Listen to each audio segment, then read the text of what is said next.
Banorët e një pallati në kompleksin Golden Park në Yzberisht janë drejtuar redaktëson për të denoncuar një situatë sa shqetësuese aq edhe qesharake, e cila bën kontrast të fortë me premtimet e qeverisë për një Shqipëri europiane.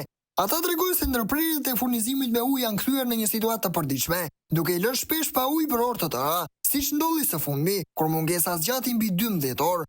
Në grupin e tyre të komunikimit në WhatsApp, banorët ndajnë pakënaqësinë për mungesën e reagimit nga institucionet, duke ironizuar dhe premtimin për një Shqipëri europiane. Mbaruan votimet boll patëm, shkrua njëri prej tyre. Ndërsa një tjetër denoncon me ironi postrat që premtojnë ujë 24 orë në ditë. Me këtë ritëm, në 2030 ne nuk do të shkojmë dot as në tualet, jo më në BE, shkruan ai. Përshëndetje, shikoni çfarë ndodh te komplekset e reja në Tiranë. Tek Tirana Golden Park është bërë e përhershme që pallati mos ketë ujë.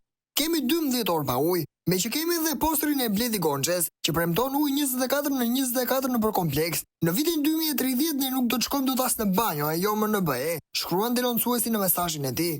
Pavarësisht kushteve që ofron ky kompleks, çmimet për metër katror variojnë nga 1300 deri në 1830 euro, në varësi të karakteristikave të apartamentit dhe pozicionit brenda kompleksit. Banorët bëjnë thirrje për ndërhyrje të menjëhershme, në mënyrë që ky problem kaq shqetësues të zgjidhet dhe ata t'i kthehen normalitetit.